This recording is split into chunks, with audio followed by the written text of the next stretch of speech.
As the fallout from the game continued, the implications became clearer. The WNBA had just experienced its highest-rated finals in 2 decades, but at what cost? The future of women's basketball was now at stake, as fans began to lose faith in the legitimacy of the game.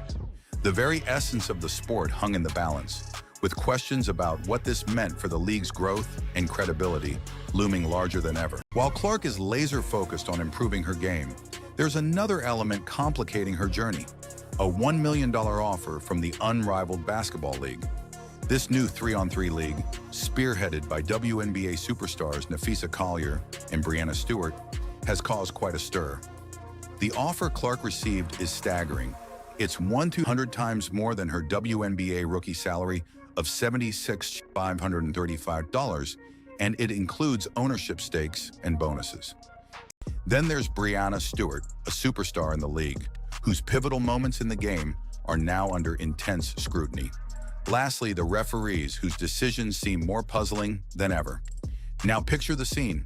The tension in the arena is palpable. Stewart catches the ball at the three-point line. What happens next will have you scratching your head. Was it a travel? Did the referee miss a crucial call? These questions linger as the game hangs in the balance, setting the stage for an unforgettable showdown.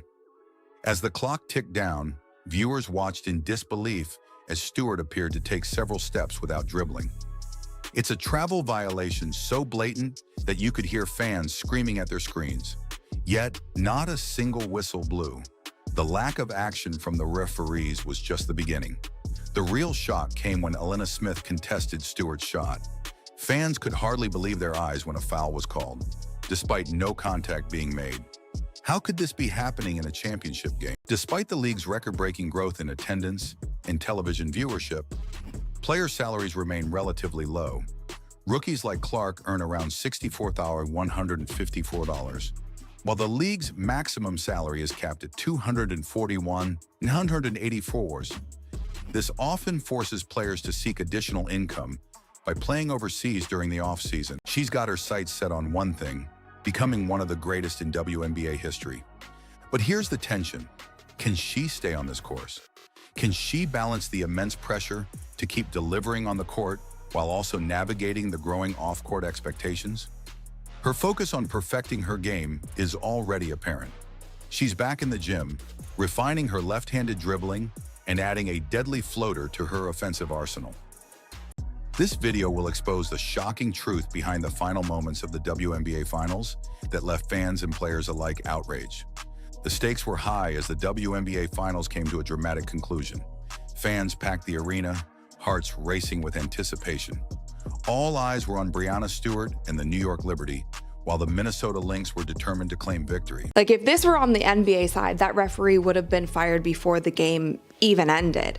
She pointed out that such calls are rarely made, and even the commentators failed to provide context for the unusual ruling. And the funniest thing is that the commentators that were calling this game didn't even go into detail and talk about like what that actually means, because I feel like for most basketball fans, we don't hear "not in legal guarding position" often. This sparked a fire among fans and analysts alike, who began to dig deeper into the officiating.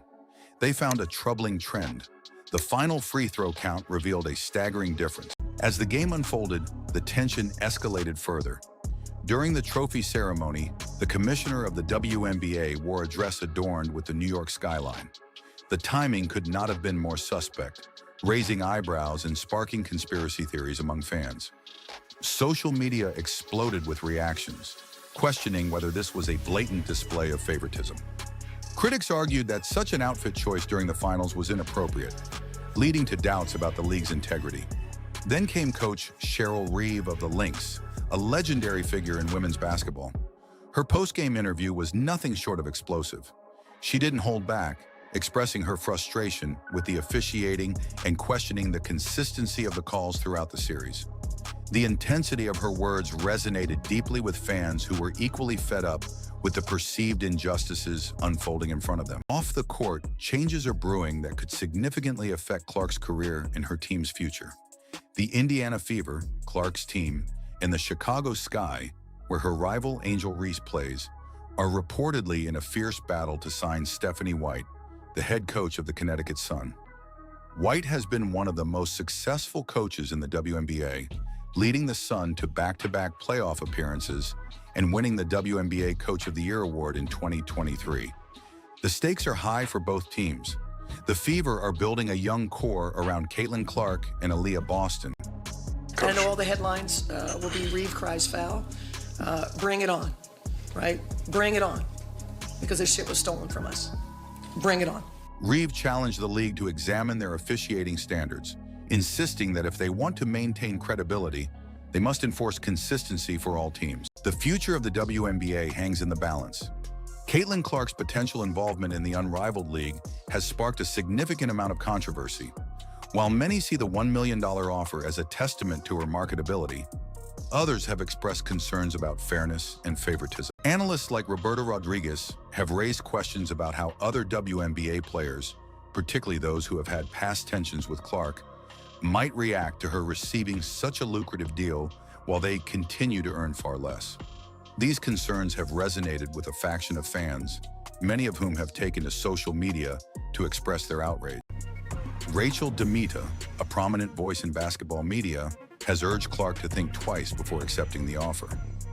I feel like maybe at this point in time in her career, playing in the WNBA while simultaneously playing in another league, maybe at this point in her career is just a little bit too much to handle. DeMita highlighted the physical and mental toll of playing year-round, especially for a player who has already faced significant media scrutiny during her rookie season. DeMita's words carry weight. Should Clark risk burnout for a lucrative deal, or focus on longevity in the WNBA, where her legacy could be cemented? Moreover, signing with the unrivaled league could potentially reignite drama with some of her biggest rivals, like Angel Reese and Dejanai Carrington, who have been openly critical of her. The offer from Unrivaled comes with great reward, but also great risk. Clark's decision will not only shape her career, but also influence the landscape of women's basketball for years to come. The WNBA finals are on the line, and it feels like the outcome was decided before the game even started. Sounds unbelievable, right? But when Rachel DeMita dove deep into the game, she uncovered startling evidence that suggests the WNBA finals were rigged. And it's not just a hunch. There's proof that will make you question everything you thought you knew about this championship. This video will expose the shocking truth behind the final moments of the WNBA finals that left fans and players alike outraged. That was not a foul. That call should have been reversed on that challenge. You know, it's a shame that officiating, had such a hand in a series like this. I know all the headlines will be Reeve cries foul. Bring it on, right? Bring it on, because this shit was stolen from us. Some fans accuse Clark's supporters of perpetuating a superiority complex, which they believe is harmful to the league's image. There's also been an undercurrent of racial tension, with some fans pointing to disparities in how players like Clark, who is white, are treated compared to players of color, like Angel Reese.